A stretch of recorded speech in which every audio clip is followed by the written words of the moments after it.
Those of you who watch my animations probably asked themselves at one point, what is this sorcery? Whomst maketh these? What apps, what programs are these made with? So you guys left me subtle hints that you wanted to know about that in the comments of my videos. And I'm keeping it short and simple and tell you how I made them. I am using Clip Studio Paint EX, Adobe After Effects, Adobe Photoshop, and Premiere Pro. Most of the time I don't even use storyboards. This is because I used to work alone on my projects.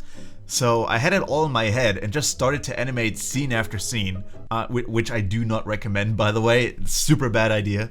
It hurts the workflow and just makes everything a lot more complicated than it already is. So the first thing I do is I make a huge canvas of 3200 by 1800 and draw all my frames without anti-aliasing and a pen size of 3 pixels. This is because later during the compositing, it's really important to keep the pixels because we need them to do the color adjustments. When it comes to the way I animate, I usually do limited animation. This is because if I went and did Sakuga scenes all the time, my videos would literally never get finished. And it already is as bad as it is without any budget. But I try to have some cool scenes into my projects here and there whenever I can. So for my limited animations, I usually just animate hair and clothes to something I like to call the waving flag motion, which looks a little bit like this, kind of like basically how a flag moves, or you could imagine like a line.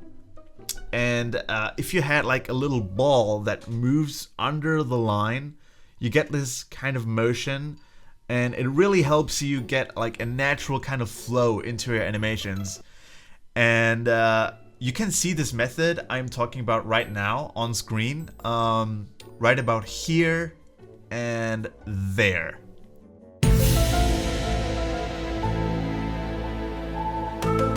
And when you apply that to the hair and randomize it for each hair strand, it looks a little bit like this.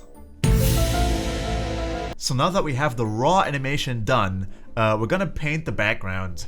And the process for this is always a little bit different depending on the scenery and the landscape that you want to have. But in this case, I'm guiding you through this specific piece here. So what I do is I mostly use chalk brushes that I downloaded for free off Google or somewhere, and then I customize them a little bit by changing the opacity or the jitter in the brush settings of Photoshop. Then I proceed to use gradients and harp shapes to make the overall base of the background, so I know where I kind of want to have all the important pieces, the foreground, the actual background of it. Then I use clipping masks to paint the highlights and textures onto the background, basically like onto the base of the background. By the way, the Photoshop file and the 2-hour painting process video are both available in my Gumroad package, including brushes that I used. So might want to check that out, you know, wink wink, nudge nudge. So now that we have the animation and the background done, it's time for the most fun part of an entire project, which is compositing. For those of you who don't know what compositing is, it takes your animation from looking like this to this. So basically you could say it's similar to photography, where you mess around with the lighting, color grading, and add some filters, and what's most special about After Effects are the effects. So that's pretty much all the things you want to do in there. Here's where some third-party plugins are needed. I use OLM Smoother to make the pixelated lines anti-aliased, and Psoft's color selection tool to make changes to the colors or add color-specific gradients. Now we're gonna throw some bloom into this, shadows, overall light, and make the scene blend better. And for the finishing touch, optical flare. And there we have our finished animation, and I'd say it looks pretty close to an actual anime airing on TV, I think. If you didn't like this video, make sure to dislike it and unsubscribe to the channel. Otherwise, I'd be really happy if you guys would check out my Patreon. This is where the budget for my animations come from. And for frequent updates, which I don't really want to do on this channel, make sure to check out my Twitter and my Instagram.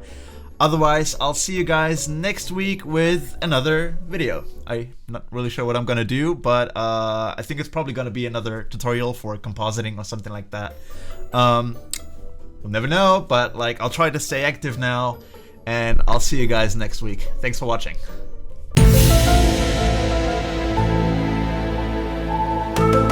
If you didn't like this video, make sure to unsubscribe and dislike.